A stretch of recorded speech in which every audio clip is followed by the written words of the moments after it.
Notre comédie musicale parle de l'enlèvement. Cette comédie musicale retrace la vie d'un dévoué serviteur de l'Évangile, celle de sa famille. L'homme de la maison servait le Seigneur et était responsable dans son église.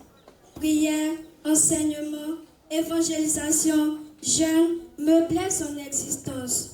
Cependant, il était négligent envers ses enfants, ne se souciait pas de leur vie de prière. C'est ainsi qu'il vivait, plein d'orgueil, jusqu'au jour où la trompette de l'enlèvement retentit.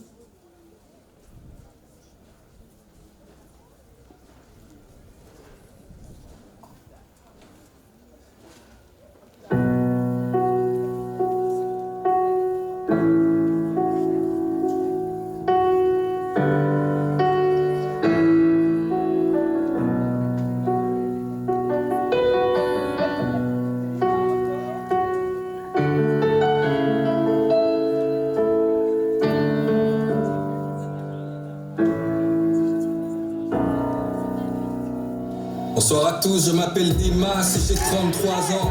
Ce matin-là, je m'apprêtais à aller au taf et sans faire gaffe, j'étais en retard, pas de chance. Ma femme se trouvait dans la chambre avec les gosses. C'était l'heure de l'école, elle rangeait leurs peignes et leurs brosses, inébranlable avec mon air de catcheur. Spirituellement, je parais plus fort que ma femme, car sur ma vie, j'ai un appel de pasteur. Je lui fais souvent la leçon, car je trouve qu'elle prie pas assez. Et chaque fois qu'il y a une épreuve, pouf, elle est prompte à se lasser. Et moi je jeûne, je prie, je sers à l'église. Je suis le bras droit de l'apôtre Paul, du coup, y a personne qui me néglige. Et au boulot, je suis juste excellent. Mon salaire est étincelant, t'as le compte en découvert, le mien est trop souvent en excédent. Et quand je vais sur Instagram, c'est vraiment trop fort. Les gens sont fortifiés dans l'âme, parce que je suis tellement profond. Car j'ai un grand appel au ministère, un grand appel prophétique. Il y a ceux qui manquent de discernement, qui sont trop sceptiques. Mais peu importe la famille, chacun sa grâce, car Dieu il lève qui il veut.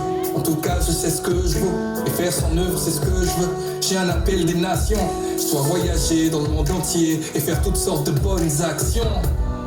L'humilité, ça me caractérise, car quand j'arrive quelque part, je me fais tout petit tout au fond de l'église. Mais dans mon cœur, je sais que je les dépasse tous. Et si jamais ils me donnent le micro, ils verront que je les déclasse tous. Dans ma vie, j'ai pu avoir ce que je veux. Y'a que ma femme qui est pas la gloire de Dieu. Écoute, ça fait partie du package, c'est l'institution. De toute façon avec la gloire, mais y'a les persécutions.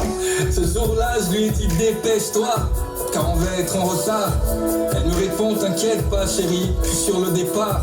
Je vais dans la douche pour ajuster une dernière fois mes contours. Et puis j'appelle ma fille aînée pour qu'elle me parle de son cours. La première fois, elle ne me répond pas. La deuxième fois, je lève la voix et j'aboie, car après tout, je suis le roi. La troisième fois, elle ne me répond toujours pas. Alors énervé, je vais dans la chambre comme un loupard. Mais y'a personne, leurs vêtements sont par terre. Ils n'ont pas pu s'échapper. La home, je la connais par cœur. Mais quand-il pu arriver? Qu'est-ce que c'est que ce savage? Je pense qu'elle veut s'amuser. En fait, elle joue à cache-cache. Soudainement, je crois entendre sonner la trompette. J'enlève le mot et tout à coup, le mot qui se met à résonner dans ma tête. Au dehors, j'entends des cris et des pleurs. J'entends des grands bruits d'accidents, des freinages d'urgence et des heurts. Alors, ouvre la fenêtre. Au dehors, c'est la panique. Et je vois les froids dans les yeux de mon voisin, Abdel Malik. Je vois des vêtements par terre. L'atmosphère est alarmante. Et je vois c'est plus cette vie dans les mains de cette nouvelle maman. Je me dis que c'est sûrement un rêve. Il faut que je me réveille. Mais je suis comme prisonnier car en fait, ce n'est pas un rêve, c'est bien du réel. Je suis confondu mais conscient en même temps. Qu'à cet instant, je viens peut-être de manquer l'enlèvement. Et puis c'est vrai, je comprends pas pourquoi ma femme a été enlevée. C'est moi le futur pasteur. J'ai prêché même en anglais. J'ai même évangélisé dans les centres-villes et les métros. J'ai délivré comme Moïse. J'ai conseillé comme Jétro. Quand l'heure de prier sonnait, c'était ma femme qui restait